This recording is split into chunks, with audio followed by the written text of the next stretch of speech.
ত্রয়োদশ জাতীয় সংসদ নির্বাচন এবং গণভোট 2026 নিয়ে চ্যানেল 24-এর 72 ঘন্টার এই বিশেষ আয়োজনে আমরা আপনাদের সাথে থাকছি। আমাদের সহকর্মী ইফতেখার তিনি আছেন। ইফতেখার, আপনি কি মহাখালীতে আছেন? একটু নিশ্চিত করবেন, কারণ আপনারা আসলে এত জায়গায় এখন ছড়িয়ে আছে আমাদের সহকর্মীরা, যে কে যে কোথায় আছে সেটি আমাদের মনে রাখা কঠিন হয়ে যাচ্ছে আমাদের জন্য। আজ সারাদিন আপনি কোথায় কোথায় ছিলেন? আমি দেখেছি যে সারাদিনই আপনি নির্বাচনের খবরাখবর জানাচ্ছিলেন দর্শকদেরকে। সারাদিন কোথায় কোথায় ছিলেন সেই সামারিটাও যদি একটু আমাদেরকে জানিয়ে দেন। আর মহাখালীতে এখন আসলে আপনার পেছনে রাস্তাঘাট বেশ ফাঁকাই মনে হচ্ছে, পুরো ঢাকাই আজ বেশ ফাঁকা।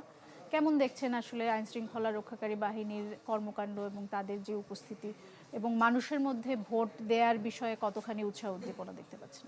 মহাখালীতে ঢাকা 17 আসনে এখানে যে জিনিস দেখা যাচ্ছে, যেহেতু সামনে হচ্ছে মহাখালী বাস স্ট্যান্ড, এখানে দূরপাল্লা যেসব গাড়িগুলো আসছে সেগুলো আসলে এক প্রকার খালি। আর ঢাকার ভেতরে যারা আছে তারা আসলে দুরন্ত নয়, উড়ন্ত সূচনা করে চলছেন। যে যেভাবে পারছেন আসলে খুব স্পিডে তাদের গাড়িগুলো চলছে, কারণ এইরকম ফাঁকা ঢাকা আসলে খুব একটা পাওয়া যায় না। আমরা যদি বলি তাহলে দেখা যাচ্ছে রিক্সা, যেগুলো অটো রিক্সা, সেটা দৌরত্বটা আমরা মূল সড়কেও দেখতে পেয়েছি। কিছু সিএনজি আর ব্যক্তিগত গাড়ির ব্যবহার তো আছে।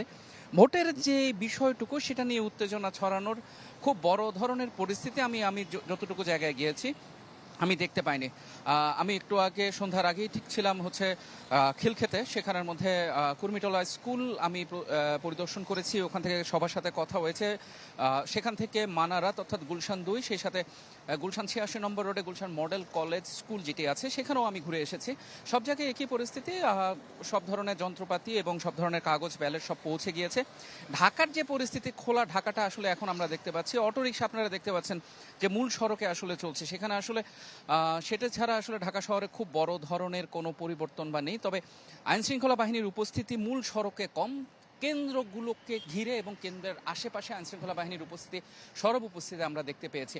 এবং আমি গুলশান এবং ঢাকা 17 এবং 18 বেশ কয়েকটি আসন দেখার পরে বুঝতে পারলাম যে আসলে ওই মূল সড়কে কোথাও বা ঢাকা শহরকে ঘিরে যে ধরনের নিরাপত্তা বলয় থাকার কথা সেটি নেই, কিন্তু কেন্দ্র এবং কেন্দ্র আশপাশের এলাকাগুলোতে নিরাপত্তার বিশেষ ব্যবস্থা আমরা দেখতে পেয়েছি।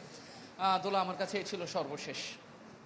দর্শক, ইফতেখার আলম আমাদের সঙ্গে যুক্ত হয়েছিলেন এখন মহাখালী থেকে। তিনি সারাদিন ধরে ঢাকা 17 এবং 18-র বিভিন্ন এলাকায় তিনি ঘুরেছেন। ইফতেখারের মুখের হাসি দেখে বোঝা যাচ্ছিল যে আসলে ঢাকা কতটুকু ফাঁকা, কারণ এতটুকু শহর যদি ঘুরতে হতো একটা স্বাভাবিক সময়ে, এই হাসি বোধহয় থাকতো না। আর পেছনে রাস্তাঘাট এত ফাঁকা মাজুর যে আমি চিনতে পারছি না যে আসলে কোনটা ফার্মগেট এলাকা, কোনটা মহাখালী এলাকা, কারণ ভিড় দেখে দেখে আমরা আসলে অভ্যস্ত হয়ে গেছি।